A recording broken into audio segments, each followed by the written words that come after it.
नमस्कार मित्रांनो, स्वागत आहे तुमच्या एका नवीन व्हिडिओमध्ये. तर आजच्या या व्हिडिओमध्ये आपण एका महत्त्वाच्या संस्थेविषयी माहिती घेणार आहोत. आपल्या ऑलरेडी काही संस्था झालेल्या आहेत, जसं MIDC आहे, KVIC आहे. अशा संस्था आपण ऑलरेडी कव्हर केलेल्या आहेत. आजच्या या व्हिडिओमध्ये आपण अशी एक संस्था कव्हर करणार आहोत, जिला आयोगाने सिलेबसमध्ये म्हटलेले आहे सायकॉम. सायकॉम म्हणजे महाराष्ट्र औद्योगिक आणि गुंतवणूक महामंडळ. याच्याविषयी माहिती पाहणार आहोत. छोटासा टॉपिक आहे, याच्यावर प्रश्न पण एकच प्रश्न येण्याची शक्यता आहे. दोन प्रश्न पण मी म्हणतो एकदम रिअर पॉसिबिलिटी आहे की याच्यावर दोन प्रश्न येतील. एकच प्रश्न येईल आला तर, आणि तो पण एकदम सिंपल येईल. ओके, एकदम सिंपल प्रश्न येईल आणि तो प्रश्न कशा पद्धतीचा असेल ते पण मी तुम्हाला इथं सांगणार आहे. तर खूप साऱ्या विद्यार्थ्यांची सूचना होत्या की मराठी इंग्रजी पीडीएफ थोडी वेगवेगळी करावी, म्हणून आपण काय केलं की ही पीडीएफ जी आहे तर ती वेगवेगळी केलेली आहे. पण हे कंबाईन आहे, एकाच पीडीएफ मध्ये तुम्हाला दोन्ही दिसतील, फक्त जो कंटेंट आहे ना तर तो वेगवेगळा करण्यात आलेला आहे. सुरुवात करूया आजच्या आपण या लेक्चरला. तर सर्वप्रथम या घटकावर अशा पद्धतीचा प्रश्न विचारला जाईल की या संस्थेची स्थापना कधी झाली, सायकॉमची स्थापना कधी झाली. तर याचं सिंपल उत्तर आहे, सायकॉमची स्थापना झालेली आहे 1966 मध्ये. 1966 मध्ये. याचं मुख्यालय कुठे आहे? सिंपल आहे. आता बघा, कुठली पैशांची रिलेटेड गोष्ट असेल ना, मनीशी रिलेटेड, समजून घ्यायचं की ती मुंबईमध्येच आहे. कुठल्या पण पैशांची निगडीत काही संस्था असतील तर त्या समजून घ्यायचं की त्यांचं मुख्यालय आपल्याला मुंबई येथेच बघायला मिळणार आहे. तर ही एक आहे ना वित्तीय संस्था आहे. म्हणजे काय की पैशांशी संबंधित संस्था आहे. ही फायनान्शियल ट्रान्झॅक्शन करते, म्हणजे लोन देते, काहींना मदत करते, सहाय्य करते, म्हणजे याला वित्तीय संस्था असं आपण म्हणतो. बँक पण काय असतात, बँक सुद्धा एक फायनान्शियल इन्स्टिट्यूशन असतात. त्याच पद्धतीने ही सायकॉम सुद्धा एक फायनान्शियल इन्स्टिट्यूशन आहे. मग ही कुठे कुठे काम करते, कोणकोणत्या क्षेत्रात काम करते, कोणकोणत्या क्षेत्रांना आपल्या सुविधा देते, तर ते आता आपण बघूया. तर या तीन क्षेत्रांना सुविधा देण्याचं काम करतं. एक आहे उद्योग क्षेत्र, जे आपलं मॅन्युफॅक्चरिंग असतं, काहीतरी वस्तू तयार करणं. सेवा क्षेत्र जसं IT वगैरे आहे ते. आणि पायाभूत क्षेत्र, पायाभूत सुविधा क्षेत्र म्हणजे काय, इन्फ्रास्ट्रक्चर, रोड आहे, पोर्ट्स आहे, एअरपोर्ट आहे, रेल्वेज आहे, म्हणजे या काय आहेत, या इन्फ्रास्ट्रक्चरल सुविधा आहेत. तर या भागात काम करतो. कृषी क्षेत्रात काम करत नाही, लक्षात ठेवा. कृषी क्षेत्रासाठी कुठल्याही पद्धतीचं अनुदान हे देत नाही. जर तुम्हाला असा प्रश्न विचारला की हे खालीलपैकी कोणकोणत्या उद्योगांशी संबंधित काम करतं या कोणकोणत्या क्षेत्रात काम करतं, तर तिथं कृषी नसेल, लघु नसेल. ठीक आहे, समजलं तुम्हाला. म्हणजे काय की कुटीर उद्योग नसतील, छोटे छोटे उद्योग नसतील, मोठ्या उद्योगांसाठी, त्याच्यानंतर सेवा क्षेत्रांसाठी आणि इन्फ्रास्ट्रक्चरसाठी सुद्धा. ठीक आहे, समजलं तुम्हाला हे. त्याच्यानंतर खाजगी तसेच पब्लिक म्हणजेच गव्हर्नमेंट दोन्ही ऑर्गनायझेशनला देतील. समजा ONGC सारखी संस्था आहे, ओके, आणि त्याच्यानंतर टाटा सारखी संस्था आहे, म्हणजे एक प्रायव्हेट आहे एक गव्हर्नमेंटची आहे, म्हणजे या दोन्ही संस्थांसाठी ते काम करू शकतं. मग हे दोन प्रकारची मदत देतं. एक आहे आर्थिक, म्हणजे पर्याय देतं, म्हणजे त्यांना आर्थिक मदत करतं, आणि दुसरं त्यांना आहे ना ऍडवाइस देते, कन्सल्टन्सी प्रोव्हाइड करते. ठीक आहे, म्हणजे आपल्याला काय समजलं की ही एक वित्तीय संस्था आहे जी उद्योग, सेवा आणि पायाभूत सुविधा क्षेत्रात आहे, जी खाजगी आणि गव्हर्नमेंट दोन्ही या सेक्टरमध्ये ऑपरेट करते, आणि ही पैसे पण देते आणि कन्सल्टन्सी सेवा पण प्रोव्हाइड करण्याचं काम करते. 1966 मध्ये महाराष्ट्र सरकारने याची स्थापना करण्यात आलेली होती. राज्यातल्या मागासलेल्या भागाचे औद्योगिकीकरण करणे हे या संस्थेचे उद्दिष्ट आहे. या संस्थेचे उद्दिष्ट काय, ऑब्जेक्टिव्ह जर विचारलं, ऑब्जेक्टिव्ह एम काय, तर सिंपल, मागासलेला भाग. ओके, ऑलरेडी पुणे मुंबई तर आपोआपच औद्योगिकीकरण होणार आहे, परंतु गडचिरोली असेल, हिंगोली असेल, यवतमाळ असेल, कोल्हापूर असेल, सातारा असेल, सांगली असेल, असे जे काही जिल्हे आहेत की ज्याच्यात विकास होणं, थोडं औद्योगिकीकरण होणं थोडं अवघड आहे, तर अशा ठिकाणी खास लक्ष देण्यासाठी महाराष्ट्र शासनाने ही संस्था स्थापन केलेली होती. याच्यात महाराष्ट्र शासनाची 100% मालकी होती. ओके, 100% मालकी होती, पण आता ही कमी झालेली. किती कमी झाली ते आपण पुढे बघणार आहोत. मग या 38 वर्षांच्या प्रवासामध्ये सायकॉमने महाराष्ट्रासाठी राज्य औद्योगिक विकास महामंडळ SIDC म्हणून सेवा देऊ केलेल्या आहेत. 3000 पेक्षा जास्त युनिटना 4000 कोटींपेक्षा जास्त दीर्घकालीन आर्थिक सहाय्य केले आहे, आणि मागासलेल्या भागात जवळपास आजपर्यंत 85,000 पेक्षा जास्त कोटीची गुंतवणूक यामार्फत करण्यात आलेली आहे. अशी जी आकडेवारी ना कधी कधी विचारली जाते, पण अशा आकडेवारी लक्षात ठेवून काहीच फायदा नाही, परीक्षेच्या लक्षात पण नाही राहत. फक्त एका वेळी वाचून घ्यायचं. काय लक्षात ठेवायचं, स्थापना कधी झाली, मुख्यालय कुठे, वित्तीय संस्था आहे, उद्योग सेवा पायाभूत सुविधा आहे, मागासलेल्या भागांचे औद्योगिकीकरण करणे हे उद्दिष्ट आहे. या गोष्टी फक्त पाठांतर करायचे. पुढे याच्या कामाचे स्वरूप काय, नेचर ऑफ वर्क कसं आहे ते आपण बघूया. बघा, पूर्वी जी ही सायकॉम संस्था आहे ना, ही फक्त टर्म लेंडिंग करायची. म्हणजे काय की दीर्घ मुदतीसाठी कर्ज द्यायची, दीर्घ मुदतीसाठी कर्ज द्यायची, त्याला म्हणतात टर्म लेंडिंग. लेंडिंग म्हणजे काय, कर्ज देणे, कोणाला तरी कर्ज देणे. टर्म म्हणजे काय, काहीतरी मुदतीसाठी कर्ज देणे. ओके, आणि बाकीच्या सेवांचा त्याचा म्हणजे खूप कमी वाटा होता. परंतु गेल्या 5-6 वर्षात आपल्याला असं दिसून आलं की याने उत्पादन मिश्रणात विविधता आणलेली आहे. म्हणजे यांनी यांच्या कामात मिश्रण आणले, म्हणजे खूप सारे कामं त्यांनी केलेली आहे. मग या कामांना त्यांनी 2 भागात विभागले. एक आहे निधी आधारित, ज्याला आपण म्हणतो फंड बेस, आणि दुसरं आहे नॉन फंड बेस, म्हणजे निधी आधारित नसलेला. मग निधी आधारित उपक्रमामध्ये कोणते आहे की दीर्घ मुदतीचं कर्ज देणे, भाडेपट्टी देणे, अल्प व मध्यम मुदतीचं कर्ज देणं आणि बिलांमध्ये सवलत देणं या गोष्टींचा समावेश आहे. वरील उपक्रमांना कॉर्पोरेट सल्लागार सेवा, विलिनीकरण, एकत्रीकरण, पुनर्रचना यासारख्या शुल्क आधारित क्रियाकल्पांद्वारे पूरक केले जाते. म्हणजे या क्षेत्रात सुद्धा ते मदत प्रोव्हाइड करतो.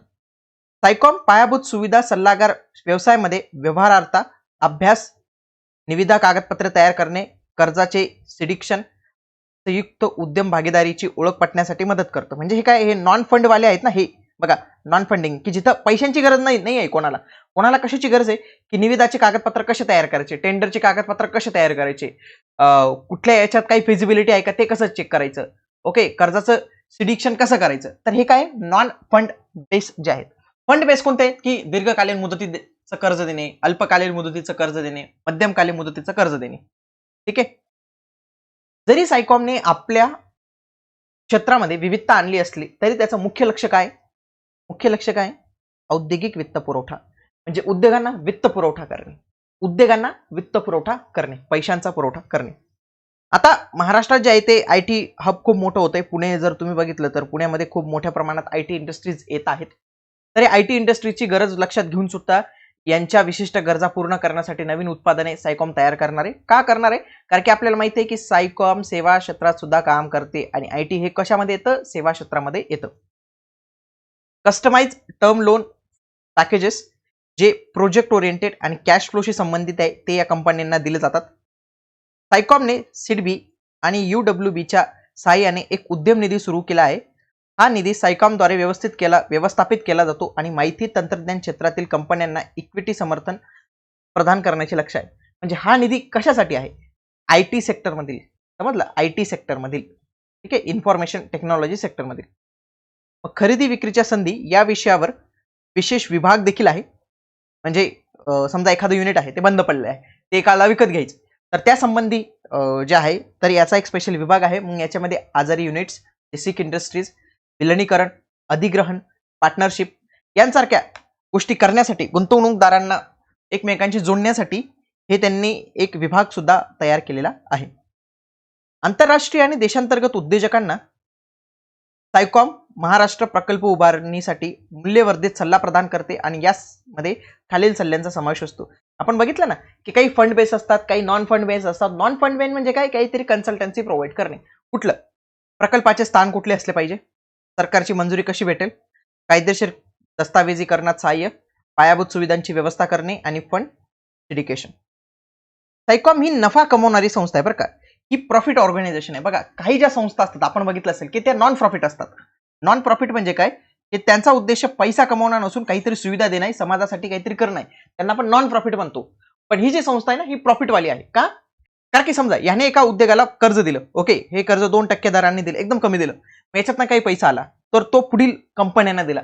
म्हणजे काय की जर हा प्रॉफिटमध्ये राहिला ना तरच पुढील उद्योगांना सुद्धा कर्ज किंवा पुढील उद्योगांना वित्त पुरवठा होऊ शकतो. समजलं तुम्हाला? म्हणून ही एक नफा कमवणारी संस्था आहे, ही नॉन प्रॉफिट ऑर्गनायझेशन नाही. ठीक आहे. त्याच्यानंतर महाराष्ट्रात जर समजा एखादा कॅनडाचा व्यक्ती असेल, अमेरिकेचा व्यक्ती असेल, त्याला महाराष्ट्रात जर गुंतवणूक करायची असेल तर तो कोणाकडे जाईल, तर तो जाणार आहे सायकॉमकडे. कारण की सायकॉम ही नोडल एजन्सी आहे. कशासाठी? अनिवासी भारतीय गुंतवणुकीसाठी आणि एफडीआय साठी.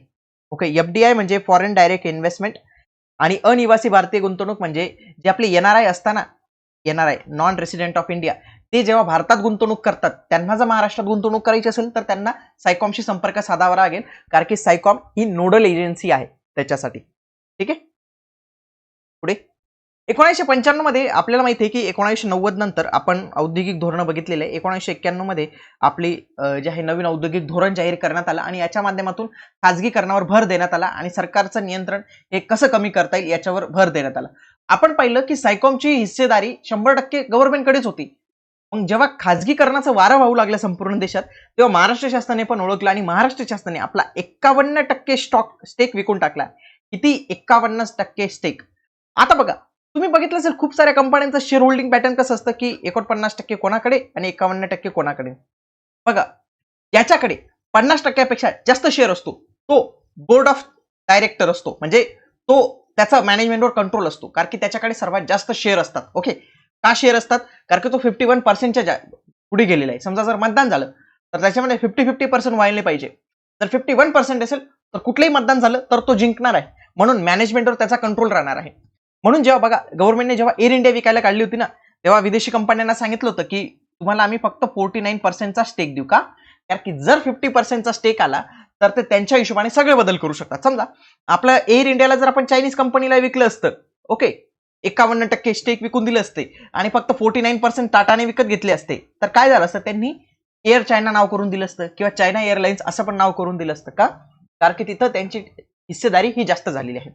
मग पहिल्यांदाच गव्हर्नमेंटने जे ना म्हणजे महाराष्ट्र शासनाने 51% विकले आणि ही पहिल्यांदाच अशी गोष्ट झाली होती की ज्यावेळी सरकारने अशा पद्धतीची पावलं घेण्यास सुरुवात केली होती.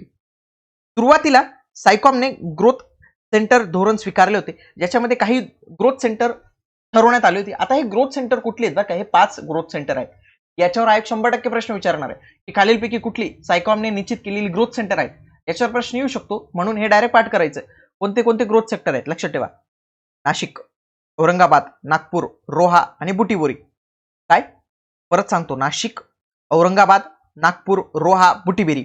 याच्यात काय नाही आहे? मुंबई पुणे नाही आहे, लक्षात ठेवा. मुंबई पुणे हे नाही आहे. जे ऑप्शन मध्ये तुम्हाला मुंबई पुणे देऊ शकतात आणि तुम्ही पण कन्फ्युज होणार की हा अरे मुंबई पुणेमुळेच तर सगळ्यात जास्त औद्योगिक विकास आहे.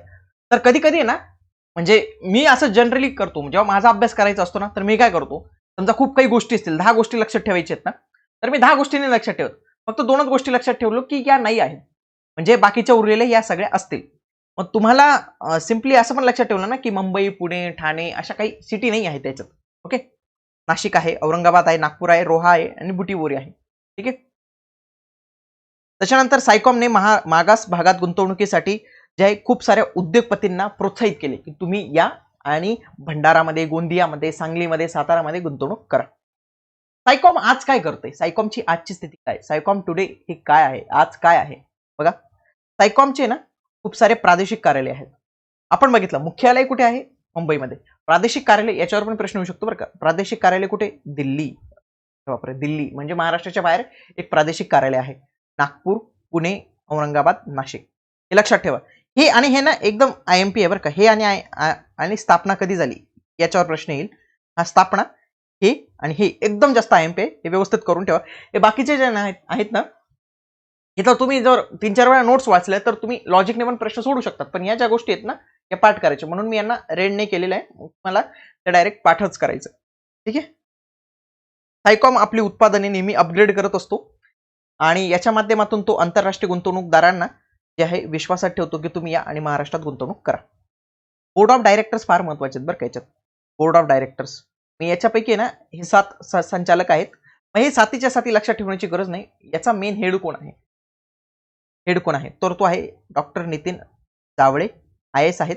महाराष्ट्र सरकारचे प्रतिनिधित्व करणारे नामनिर्देशित संचालक जे व्यवस्थापकीय संचालक आहेत. असा प्रश्न आला की सध्या सायकॉमचे व्यवस्थापकीय संचालक कोण आहेत? तर डॉक्टर नितीन जावळे IAS आहे. ओके, तुम्हाला कन्फ्युज करण्यासाठी उद्योग मंत्र्यांचं नाव देतात कधी कधी. ओके, फायनान्स मिनिस्टरचं नाव देतात, सचिवांचं नाव देतात, तर हे लक्षात ठेवा. आणि कधी कधी तुम्हाला सांगतो सिम्पली काय करा, यांच्यापैकी एकाचं नाव देतात, हे 4 पैकी एकाच नाव देतात. ओके, समजलं तुम्हाला? आपण पुढे जाऊया आता. आता एक गौरवशाली ट्रॅक रेकॉर्ड असणारी ही एक संस्था आहे. याचा काय काय ट्रॅक रेकॉर्ड आहे ते आपण बघूया. विकास बँकिंग मध्ये विपणन संकल्पना. विपणन म्हणजे काय? एकदम प्युअर मराठी शब्द आहे, म्हणजे मार्केटिंग. सिंपल लक्षात ठेवा, विपणनचा इंग्रजी अर्थ होतो मार्केटिंग. विकास बँकिंग मध्ये मार्केटिंग कल्पना सादर करणारे सायकॉम ही देशातील पहिले राज्य औद्योगिक विकास महामंडळ होते. राज्यातील मागासलेल्या प्रदेशांना आर्थिक मदती व्यतिरिक्त औद्योगिक एक्सपोर्ट सर्व्हिसेसचा वापर करून प्रस्थापित उद्योगपतींना व नवउद्योजकांना सक्रियपणे विपणन करण्यात आलेले आहे.